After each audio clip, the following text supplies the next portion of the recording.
लीजिए सुनिए। मुंशी प्रेमचंद के लिखे कथा संग्रह मानसरोवर एक की कहानी घास वाली, मेरी यानी समीर गोस्वामी की आवाज में। मुलिया हरी हरी घास का गट्ठा लेकर आई तो उसका गेहूं रंग कुछ तमतमाया हुआ था और बड़ी बड़ी मद भरी आंखों में शंका समाई हुई थी। महावीर ने उसका तमतमाया हुआ चेहरा देखकर पूछा, क्या है मुलिया, आज कैसा जी है? मुलिया ने कुछ जवाब न दिया। उसकी आंखें डबडबा गईं। महावीर ने समीप आकर पूछा, क्या हुआ है? बताती क्यों नहीं? किसी ने कुछ कहा है? अम्मा ने डांटा है? क्यों इतनी उदास है? मुलिया ने सिसक कर कहा, कुछ नहीं हुआ। क्या है? अच्छी तो हूं। महावीर ने मुलिया को सिर से पांव तक देखकर कहा, चुपचाप रोएगी, बताएगी नहीं? मुलिया ने बात टालकर कहा, कोई बात भी हो, क्या बताऊं? मुलिया इस ऊसर में गुलाब का फूल थी। गेहुआ रंग था, हिरन की सी आंखें, नीचे खिंचा हुआ चिबुक, कपोलों पर हल्की लालिमा, बड़ी बड़ी नुकीली पलकें, आंखों में एक विचित्र आर्द्रता जिसमें एक स्पष्ट वेदना, एक मूक व्यथा झलकती रहती थी। मालूम नहीं चमारों के इस घर में वो अप्सरा कहाँ से आ गई थी।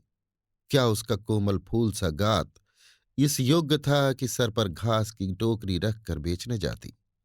उस गांव में भी ऐसे लोग मौजूद थे जो उसके तलवे के नीचे आंखें बिछाते थे, उसकी एक चितवन के लिए तरसते थे, जिनसे अगर वो एक शब्द भी बोलती तो निहाल हो जाते। लेकिन उसे आए साल भर से अधिक हो गया, किसी ने उसे युवकों की तरफ ताकते या बातें करते नहीं देखा। वो घास लिए निकलती तो ऐसा मालूम होता मानो उषा का प्रकाश सुनहरे आवरण में रंजित अपनी छटा बिखेरता जाता हो। कोई गजलें गाता, कोई छाती पर हाथ रखता, पर मुलिया नीची आंख की अपनी राह चली जाती। लोग हैरान होकर कहते, इतना अभिमान, महावीर में ऐसे क्या सुर्ख आपके पर लगे हैं? ऐसा अच्छा जवान भी तो नहीं, ना जाने ये कैसे उसके साथ रहती है। मगर आज ऐसी बात हो गई जो इस जाति की और युवतियों के लिए चाहे गुप्त संदेश होती, मुलिया के लिए हृदय का शूल थी। प्रभात का समय था। पवन आम की बौर की सुगंधी से मतवाला हो रहा था। आकाश पृथ्वी पर सोने की वर्षा कर रहा था। मुलिया सिर पर झउआ रख के घास छीलने चली तो उसका गेहुआ रंग प्रभात की सुनहरी किरणों से कुंदन की तरह दमक उठा। एकाएक युवक चैन सिंह सामने से आता हुआ दिखाई दिया। मुलिया ने चाहा कि कतरा कर निकल जाए, मगर चैन सिंह ने उसका हाथ पकड़ लिया और बोला, मुलिया, तुझे क्या मुझ पर जरा भी दया नहीं आती? मुलिया का वो फूल सा खिला हुआ चेहरा ज्वाला की तरह दहक उठा। वो जरा भी नहीं डरी, जरा भी न झिझकी। झउआ जमीन पर गिरा दिया और बोली, मुझे छोड़ दो, नहीं मैं चिल्लाती हूं। चैन सिंह को आज जीवन में एक नया अनुभव हुआ। नीची जातों में रूप माधुर्य का इसके सिवा और काम ही क्या है कि वो ऊंची जात वालों का खिलौना बने। ऐसे कितने ही मार्क उसने जीते थे, पर आज मुलिया के चेहरे का वो रंग, उसका वो क्रोध, वो अभिमान देखकर उसके छक्के छूट गए। उसने लज्जित होकर उसका हाथ छोड़ दिया। मुलिया वेग से आगे बढ़ गई। संघर्ष की गर्मी में चोट की व्यथा नहीं होती, पीछे से टीस होने लगती है। मुलिया जब कुछ दूर निकल गई तो क्रोध और भय तथा अपनी बेकसी को अनुभव करके उसकी आंखों में आंसू भर आए। उसने कुछ देर जब्त किया, फिर सिसक सिसक कर रोने लगी। अगर वो इतनी गरीब न होती तो किसी की क्या मजाल थी कि इस तरह उसका अपमान करता। वो रोती जाती थी और घास छीलती जाती थी। महावीर का क्रोध वो जानती थी। अगर उससे कह दे तो वो इस ठाकुर के खून का प्यासा हो जाएगा, फिर ना जाने क्या हो।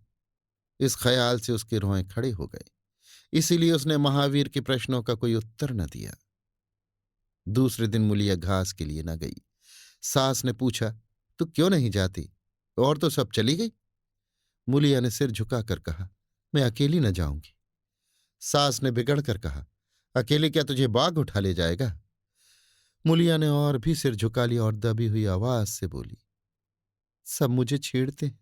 सास ने डांटा, न तू औरों के साथ जाएगी न अकेली जाएगी तो फिर जाएगी कैसे? वो साफ साफ क्यों नहीं कहती कि मैं न जाऊंगी, तो यहां मेरे घर में रानी बन के निबाहना होगा। किसी को चाम नहीं प्यारा होता, काम प्यारा होता है। तू बड़ी सुंदर है तो तेरी सुंदरता लेकर चाटूं? उठा झाबा और घास ला। द्वार पर नीम के दरख्त के साए में महावीर खड़ा घोड़े को मल रहा था। उसने मुलिया को रोनी सूरत बनाए जाते देखा, पर कुछ बोल न सका। उसका बस चलता तो मुलिया को कलेजे में बिठा लेता, आंखों में छिपा लेता, लेकिन घोड़े का पेट भरना तो जरूरी था। घास मोल लेकर खिलाए तो 12 आने रोज उससे कम न पड़े। ऐसी मजदूरी ही कौन होती है? मुश्किल से 1.5-2 रुपए मिलते हैं, वो भी कभी मिले कभी न मिले। जब से ये सत्यानाशी लारियां चलने लगी हैं, इक्के वालों की बधिया बैठ गई है। कोई सेंत भी नहीं पूछता। महाजन से 150 रुपए उधार लेकर इक्का और घोड़ा खरीदा था, मगर लारियों के आगे इक्के को कौन पूछता है? महाजन का सूद भी तो न पहुंच सकता था, मूल का कहना ही क्या। ऊपरी मन से बोला, ना मन हो तो रहने दो, देखी जाएगी। इस दिलजोई से मुलिया निहाल हो गई। बोली, घोड़ा खाएगा क्या? आज उसने कल का रास्ता छोड़ दिया और खेतों की मेड़ों से होती हुई चली। बार बार सतर्क आंखों से इधर उधर ताकती जाती थी। दोनों तरफ ऊख के खेत थे। जरा भी खड़खड़ाहट होती, उसका जी सन्न हो जाता, कहीं कोई ऊख में छिपा न बैठा हो। मगर कोई नई बात न हुई। ऊख के खेत निकल गए, आमों का बाग निकल गया, सिंचे हुए खेत नजर आने लगे। दूर के कुएं पर पुर चल रहा था। खेतों की मेड़ों पर हरी हरी घास जमी हुई थी। मुलिया का जी ललचाया। यहां आधा घंटे में जितनी घास छिल सकती है, सूखे मैदान में दोपहर तक न छिल सकेगी। यहां देखता ही कौन है? कोई चिल्लाएगा तो चली जाऊंगी। वो बैठकर घास छीलने लगी और 1 घंटे में उसका झाबा आधे से ज्यादा भर गया। वो अपने काम में इतनी तन्मय थी कि उसे चैन सिंह के आने की खबर ही न हुई। एकाएक उसने आहट पाकर सिर उठाया तो चैन सिंह को खड़ा देखा। मुलिया की छाती धक से हो गई। जी में आया भाग जाए, झाबा उलट दे और खाली झाबा लेकर चली जाए। पर चैन सिंह ने कई गज के फासले से ही रुककर कहा, डर मत, डर मत। भगवान जानता है मैं तुझसे कुछ न बोलूंगा। जितनी घास चाहे छील ले, मेरा ही खेत है। मुलिया के हाथ सुन्न हो गए। खुरपी हाथ में जम सी गई। घास नजर ही ना आती थी।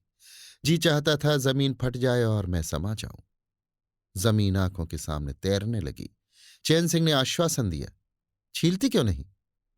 मैं तुमसे कुछ कहता थोड़े ही हूं। यहीं रोज चली आया कर, मैं छील दिया करूंगा। मुलिया चित्रलिखित सी बैठी रही। चैन सिंह ने एक कदम आगे बढ़ाया और बोला, तू मुझसे इतना डरती क्यों है? क्या तू सोचती है मैं आज भी तुझे सताने आया हूं? ईश्वर जानता है, कल भी तुझे सताने के लिए मैंने तेरा हाथ नहीं पकड़ा था। तुझे देखकर आप हाथ बढ़ गए। मुझे कुछ सुध ही न रही। तू चली गई तो मैं वहीं बैठकर घंटों रोता रहा। जी में आता था हाथ काट डालूं, कभी जी चाहता था जहर खा लूं। तभी से तुझे ढूंढ रहा हूं। आज तू इस रास्ते से चली आई, मैं सारा हार छानता हुआ यहां आया हूं। अब जो सजा तेरे जी में आवे, दे दे। अगर तू मेरा सिर भी काट ले तो गर्दन न हिलाऊंगा। मैं शोहदा था, लुच्चा था, लेकिन जब से तुझे देखा है मेरे मन से सारी खोट मिट गई। अब तो यही जी में आता है कि तेरा कुत्ता होता और तेरे पीछे पीछे चलता। तेरा घोड़ा होता तब तो तू अपने हाथों से मेरे सामने घास डालती। किसी तरह ये चोला तेरे काम आवे। मेरे मन की ये सबसे बड़ी लालसा है। मेरी जवानी काम ना आवे अगर मैं किसी खोट से ये बातें कर रहा हूं। बड़ा भागवान था महावीर, जो ऐसी देवी उसे मिली। मुलिया चुपचाप सुनती रही, फिर नीचा सिर करके भोलेपन से बोली, तो तुम मुझे क्या करने को कहते हो? चैन सिंह और समीप आकर बोला, बस तेरी दया चाहता हूं। मुलिया ने सिर उठाकर उसकी ओर देखा। उसकी लज्जा न जाने कहां गायब हो गई। चुभते हुए शब्दों में बोली, तुमसे एक बात कहूं, बुरा तो न मानोगे? तुम्हारा ब्याह हो गया है या नहीं? चैन सिंह ने दबी जबान से कहा, ब्याह तो हो गया, लेकिन ब्याह क्या है, खिलवाड़ है। मुलिया के होठों पर अवहेलना की मुस्कुराहट झलक पड़ी। बोली, फिर भी अगर मेरा आदमी तुम्हारी औरत से इसी तरह बातें करता तो तुम्हें कैसा लगता? तुम उसकी गर्दन काटने पर तैयार हो जाते कि नहीं? बोलो, क्या समझते हो कि महावीर चमार है तो उसकी देह में लहू नहीं है? उसे लज्जा नहीं है? अपने मर्यादा का विचार नहीं है? मेरा रूप रंग तुम्हें भाता है? क्या घाट के किनारे मुझसे कहीं सुंदर औरतें नहीं घूमा करती? मैं उनके तलवे की बराबरी भी नहीं कर सकती। तुम उसमें से किसी से क्यों नहीं दया मांगते? क्या उनके पास दया नहीं है? मगर वहां तुम न जाओगे, क्योंकि वहां जाते तुम्हारी छाती दहलती है। मुझसे दया मांगते हो इसीलिए ना कि मैं चमारिन हूं, नीच जाता हूं, और नीच जाति की औरत जरा सी घुड़की धमकी व जरा सी लालच से तुम्हारी मुट्ठी में आ जाएगी। कितना सस्ता सौदा है। ठाकुर हो ना, ऐसा सस्ता सौदा क्यों छोड़ने लगे? चैन सिंह लज्जित होकर बोला, मूला, ये बात नहीं। मैं सच कहता हूं, इसमें ऊंच नीच की बात नहीं है। सब आदमी बराबर है। मैं तो तेरे चरणों पर सिर रखने को तैयार हूं। मूलिया, इसीलिए ना कि जानते हो मैं कुछ कर नहीं सकती। जाकर किसी खतरानी के चरणों पर सिर रखो तो मालूम हो कि चरणों पर सिर रखने का क्या फल मिलता है। फिर ये सिर तुम्हारी गर्दन पर न रहेगा। चैन सिंह मारे शर्म के जमीन में गड़ा जाता था। उसका मुंह ऐसा सूख गया मानो महीनों की बीमारी से उठा हो। मुंह से बात न निकलती थी। मुलिया इतनी वाकपटु है, इसका उसे गुमान भी न था। मुलिया फिर बोली, मैं भी रोज बाजार जाती हूं, बड़े बड़े घरों का हाल जानती हूं। मुझे किसी बड़े घर का नाम बता दो जिसमें कोई साइस, कोई कोचवान, कोई कहार, कोई पंडा, कोई महाराज न घुसा बैठा हो। ये सब बड़े घरों की लीला है। और वो औरतें जो कुछ करती हैं, ठीक करती हैं। उनके घर वाले भी तो चमारिनों और कहारिनों पर जान देते फिरते हैं। लेना देना बराबर हो जाता है। बेचारे गरीब आदमियों के लिए ये बातें कहाँ। मेरे आदमी के लिए संसार में जो कुछ हूं, मैं हूं। वो किसी दूसरी मेहरिया की ओर आंख उठाकर भी नहीं देखता। संयोग की बात है कि मैं तनिक सुंदर हूं, लेकिन मैं काली कलूटी भी होती तब भी वो मुझे इसी तरह रखता। इसका मुझे विश्वास है। मैं चमारिन होकर भी इतनी नीच नहीं हूं कि विश्वास का बदला खोट से दूं। हां, वो अपने मन की करने लगे, मेरी छाती पर मूंग दलने लगे, तो मैं भी उसकी छाती पर मूंग दलूंगी। तुम मेरे रूप ही के दीवाने हो ना। आज मुझे माता निकल आए, कानी हो जाऊं, तो मेरी ओर ताकोगे भी नहीं। बोलो, झूठ कहती हूं? चैन सिंह इनकार न कर सका। मुलिया ने उसी गर्व से भरे हुए स्वर में कहा, लेकिन मेरी एक नहीं, दोनों आंखें फूट जाए तब भी वो मुझे इसी तरह रखेगा। मुझे उठावेगा, बिठावेगा, खिलावेगा। तुम चाहते हो मैं ऐसे आदमी के साथ कपट करूं? जाओ, अब मुझे कभी न छेड़ना, नहीं अच्छा ना होगा। जवानी जोश है, बल है, दया है, साहस है, आत्मविश्वास है, गौरव है और सब कुछ जो जीवन को पवित्र, उज्ज्वल और पूर्ण बना देता है। जवानी का नशा घमंड है, निर्दयता है, स्वार्थ है, शेखी है, विषय वासना है, कटुता है, और वो सब कुछ जो जीवन को पशुता, विकार और पतन की ओर ले जाता है। चैन सिंह पर जवानी का नशा था। मुलिया के शीतल छींटों ने नशा उतार दिया। जैसे उबलती हुई चाशनी में पानी के छींटे पड़ जाने से फैन मिट जाता है, मैल निकल जाता है और निर्मल शुद्ध रस निकल आता है। जवानी का नशा जाता रहा, केवल जवानी रह गई। कामनी के शब्द जितनी आसानी से दीन और ईमान को गारत कर सकते हैं, उतनी ही आसानी से उनका उद्धार भी कर सकते हैं। चैन सिंह उस दिन से दूसरा ही आदमी हो गया। गुस्सा उसकी नाक पर रहता था। बात बात पर मजदूरों को गालियां देना, डांटना और पीटना उसकी आदत थी। असामी उससे थर थर कांपते थे। मजदूर उसे आते देखकर अपने काम में चुस्त हो जाते थे, पर ज्यों ही उसने इधर पीठ फेरी और उन्होंने चिलम पीना शुरू किया, सब दिल में उससे जलते थे, उसे गालियां देते थे। मगर उस दिन से चैन सिंह इतना दयालु, इतना गंभीर, इतना सहनशील हो गया कि लोगों को आश्चर्य होता था। कई दिन गुजर गए। एक दिन संध्या समय चैन सिंह खेत देखने गया। पुर चल रहा था। उसने देखा कि एक जगह नाली टूट गई है और सारा पानी बहा चला जाता है। क्यारियों में पानी बिल्कुल नहीं पहुंचता, मगर क्यारी बनाने वाली बुढ़िया चुपचाप बैठी है। उसे इसकी जरा भी फिक्र नहीं है कि पानी क्यों नहीं आता। पहले ये दशा देखकर चैन सिंह आपे से बाहर हो जाता। उस औरत की उस दिन की मजूरी काट लेता और पुर चलाने वालों को घुड़कियां जमाता, पर आज उसे क्रोध नहीं आया।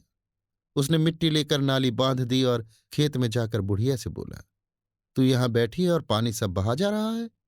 बुढ़िया घबरा कर बोली, अभी खुल गई होगी राजा, मैं अभी जाकर बंद किए देती हूं। ये कहती हुई वो थर थर कांपने लगी। चैन सिंह ने उसकी दिलजोई करते हुए कहा, भाग मत, मैंने नाली बंद कर दी। बुढ़ऊ कई दिन से नहीं दिखाई दिए, कहीं काम पर जाते हैं कि नहीं? बुढ़िया गदगद होकर बोली, आजकल तो खाली ही बैठे हैं भैया, कहीं काम नहीं लगता। चैन सिंह ने नम्र भाव से कहा, तो हमारे यहां लगा दे, थोड़ा सा सन रखा है, उसे काट दे। ये कहता हुआ वो कुएं की ओर चला गया। यहां 4 पुर चल रहे थे, पर इस वक्त 2 हकवे बेर खाने गए थे। चैन सिंह को देखते ही मजूरों के होश उड़ गए। ठाकुर ने पूछा, 2 आदमी कहाँ गए, तो क्या जवाब देंगे? सबके सब डांटे जाएंगे। बेचारे दिल में सहमे जा रहे थे। चैन सिंह ने पूछा, वो दोनों कहाँ चले गए? किसी के मुंह से आवाज न निकली। सहसा सामने से दोनों मजूर धोती के एक कोने में बेर भरे आते दिखाई दिए। खुश खुश बात करते चले आ रहे थे। चैन सिंह पर निगाह पड़ी तो दोनों के प्राण सूख गए। पांव मन मन भर के हो गए। अब न आते बनता है न जाते। दोनों समझ गए कि आज डांट पड़ी, शायद मजूरी भी कट जाए। चाल धीमी पड़ गई। इतने में चैन सिंह ने पुकारा, बढ़ाओ बढ़ाओ, कैसे बेर है? लाओ जरा मुझे भी दो, मेरे ही पेड़ के हैं ना। दोनों और भी सहम उठे। आज ठाकुर चीता न छोड़ेगा, कैसा मीठा मिठा कर बोल रहा है, उतनी ही भिगो भिगो कर लगाएगा। बेचारे और भी सिकुड़ गए। चैन सिंह ने फिर कहा, जल्दी से आओ जी, पक्की पक्की सब मैं ले लूंगा। जरा एक आदमी लपक कर घर से थोड़ा सा नमक तो ले लो। बाकी दोनों मजूरों से, तुम भी दोनों आ जाओ, उस पेड़ के बेर मीठे होते हैं, बेर खा ले, काम तो करना ही है। अब दोनों भगोड़ों को कुछ ढांढस हुआ। सभी ने जाकर सब बेर चैन सिंह के आगे डाल दिए और पक्के पक्के छांट कर उसे देने लगे। एक आदमी नमक लाने दौड़ा। आधा घंटे तक चारों पुर बंद रहे। जब सब बेर उड़ गए और ठाकुर चलने लगे तो दोनों अपराधियों ने हाथ जोड़कर कहा, भैया जी, आज जान बख्शी हो जाए, बड़ी भूख लगी थी, नहीं तो कभी न जाते। चैन सिंह ने नम्रता से कहा, तो इसमें बुराई क्या हुई? मैंने भी तो बेर खाए। एक आधा घंटे का हरज हुआ, यही ना? तुम चाहोगे तो घंटे भर का काम आधा घंटे में कर दोगे, ना चाहोगे दिन भर में भी घंटे भर का काम ना होगा। चैन सिंह चला गया तो चारों बातें करने लगे। एक ने कहा, मालिक इस तरह रहे तो काम करने में जी लगता है, ये नहीं कि हरदम छाती पर सवार। दूसरा, मैंने तो समझा आज कच्चा ही खा जाएंगे। तीसरा, कई दिन से देखता हूं मिजाज नरम हो गया है। चौथा, सांझ को पूरी मजूरी मिले तो कहना। पहला, तुम तो हो गोबर गणेश, आदमी का रुख नहीं पहचानते। दूसरा, अब खूब दिल लगाकर काम करेंगे। तीसरा, और क्या, जब उन्होंने हमारे ऊपर छोड़ दिया तो हमारा भी धर्म है कि कोई कसर न छोड़े। चौथा, मुझे तो भैया ठाकुर पर अब भी विश्वास नहीं आता। एक दिन चैन सिंह को किसी काम से कचहरी जाना था। 5 मील का सफर था। यों तो वो बराबर अपने घोड़े पर जाया करता था, पर आज धूप बड़ी तेज हो रही थी। सोचा इक्के पर चला चलूं। महावीर को कहला भेजा मुझे लेते जाना। कोई 9 बजे महावीर ने पुकारा। चैन सिंह तैयार बैठा था, चटपट इक्के पर बैठ गया, मगर घोड़ा इतना दुबला हो रहा था, इक्के की गद्दी इतनी मैली और फटी हुई, सारा सामान इतना रद्दी कि चैन सिंह को उस पर बैठते शर्म आई। पूछा, ये सामान क्यों बिगड़ा हुआ है महावीर? तुम्हारा घोड़ा तो इतना दुबला कभी न था, क्या आजकल सवारियां कम हैं? महावीर ने कहा, नहीं मालिक, सवारियां काहे नहीं हैं, मगर लारियों के सामने इक्के को कौन पूछता है। कहाँ 2 ढाई 3 की मजूरी करके घर लौटता था, कहाँ 20 आने पैसे भी नहीं मिलते। क्या जानवर को खिलाऊं, क्या आप खाऊं, बड़ी विपत्ति में पड़ा हूं। सोचता हूं इक्का घोड़ा बेच बाच कर आप लोगों की मजूरी कर लूं, पर कोई गाहक नहीं लगता। ज्यादा नहीं तो 12 आने तो घोड़े ही को चाहिए, घास ऊपर से। जब अपना ही पेट नहीं चलता तो जानवर को कौन पूछे। चैन सिंह ने उसके फटे हुए कुर्ते की ओर देखकर कहा, 2-4 बीघे खेती क्यों नहीं कर लेते? महावीर सिर झुकाकर बोला, खेती के लिए बड़ा पौरुख चाहिए मालिक। मैंने तो यही सोचा है कि कोई गाहक लग जाए तो इक्के को औने पौने निकाल दूं, फिर घास छीलकर बाजार ले जाया करूं। आजकल सास पतोहू दोनों छीलती हैं, तब जाकर 10-12 आने पैसे नसीब होते हैं। चैन सिंह ने पूछा, तो बुढ़िया बाजार जाती होगी? महावीर लजाता हुआ बोला, नहीं भैया, वो इतनी दूर कहाँ चल सकती है। घर वाली चली जाती है, दोपहर तक घास छीलती है, तीसरे पहर बाजार जाती है, वहां से घड़ी रात गए लौटती है। हलकान हो जाती है भैया, मगर क्या करूं, तकदीर से क्या जोर। चैन सिंह कचहरी पहुंच गए और महावीर सवारियों की टोह में इधर उधर इक्के को घुमाता हुआ शहर की तरफ चला गया। चैन सिंह ने उसे 5 बजे आने को कह दिया। कोई 4 बजे चैन सिंह कचहरी से फुर्सत पाकर बाहर निकले। हाथे में पान की दुकान थी। जरा और आगे बढ़कर एक घना बरगद का पेड़ था। उसकी छाह में 20 ही तांगे इक्के फिटने खड़ी थीं। घोड़े खोल दिए गए थे। वकीलों, मुख्तारों और अफसरों की सवारियां यहीं खड़ी रहती थीं। चैन सिंह ने पानी पिया, पान खाया और सोचने लगा, कोई लारी मिल जाए तो जरा शहर चला जाऊं, कि उसकी निगाह एक घास वाली पर पड़ गई। सिर पर घास का झाबा रखे साइसों से मोल भाव कर रही थी। चैन सिंह का हृदय उछल पड़ा। ये तो मुलिया है। बनी ठनी एक गुलाबी साड़ी पहने कोचवान से मोल तोल कर रही थी। कई कोचवान जमा हो गए थे। कोई उससे दिल लगी करता था, कोई घूरता था, कोई हंसता था। एक काले कलूटे कोचवान ने कहा, मूला घास तो उड़ के अधिक से अधिक 6 आने की है। मुलिया ने उन्माद पैदा करने वाली आंखों से देखकर कहा, 6 आने पर लेना है तो सामने घसियारने बैठी हैं, चले जाओ, 2-4 पैसे कम में पा जाओगे। मेरी घास तो 12 आने में ही जाएगी। एक अधेड़ कोचवान ने फिटन के ऊपर से कहा, तेरा जमाना है, 12 आने नहीं, 1 रुपया मांग। लेने वाले झक मारेंगे और लेंगे। निकलने दे वकीलों को, अब देर नहीं है। एक तांगे वाले ने, जो गुलाबी पगड़ी बांधे हुए था, बोला, बुढ़ऊ के मुंह में पानी भर आया। अब मुलिया काहे को किसी की ओर देखेगी। चैन सिंह को ऐसा क्रोध आ रहा था कि इन दुष्टों को जूते से पीटे। सब के सब कैसे उसकी ओर टकटकी लगाए ताक रहे हैं, आंखों से पी जाएंगे। और मुलिया भी यहां कितनी खुश है, न लजाती है, न झिझकती है, न दबती है। कैसी मुस्कुरा रही है, कैसा मुस्कुरा मुस्कुरा कर, रसीली आंखों से देख देख कर, सिर का अंचल खिसका खिसका कर, मुंह मोड़ मोड़ कर बातें कर रही है। वही मुलिया जो शेरनी की तरह तड़प उठी थी। इतने में 4 बजे। अमले लारियों पर दौड़े। वकील मुख्तार इन सवारियों की ओर चले। कोचवानों ने भी चटपट घोड़े जोते। कई महाशयों ने मुलिया को रसिक नेत्रों से देखा और अपनी अपनी गाड़ियों पर जा बैठे। एकाएक मुलिया घास का झाबा लिए उस फिटन के पीछे दौड़ी। फिटन में एक अंग्रेजी फैशन के जवान वकील साहब बैठे थे। उन्होंने पायदान पर घास रखवा ली। जेब से कुछ निकालकर मुलिया को दिया। मुलिया मुस्कुराई। दोनों में कुछ बातें भी हुईं जो चैन सिंह न सुन सके। एक क्षण में मुलिया प्रसन्न मुख घर की ओर चली। चैन सिंह पान वाले की दुकान पर विस्मृति की दशा में खड़ा रहा। पान वाले ने दुकान बढ़ाई, कपड़े पहने और केबिन का द्वार बंद करके नीचे उतरा तो चैन सिंह की समाधि टूटी। पूछा, क्या दुकान बंद कर दी? पान वाले ने सहानुभूति दिखाकर कहा, इसकी दवा करो ठाकुर साहब, ये बीमारी अच्छी नहीं है। चैन सिंह ने चकित होकर पूछा, कैसी बीमारी? पान वाला, कैसी बीमारी? आधा घंटे से यहां खड़े हो जैसे कोई मुर्दा खड़ा हो। सारी कचहरी खाली हो गई, सब दुकानें बंद हो गई, मेहतर तक झाड़ू लगाकर चल दिए। तुम्हें कुछ खबर हुई? ये बुरी बीमारी है, जल्दी दवा कर डालो। चैन सिंह ने छड़ी संभाली और फाटक की ओर चला कि महावीर का इक्का सामने से आता दिखाई दिया। कुछ दूर इक्का निकल गया तो चैन सिंह ने पूछा, आज कितने पैसे कमाए महावीर?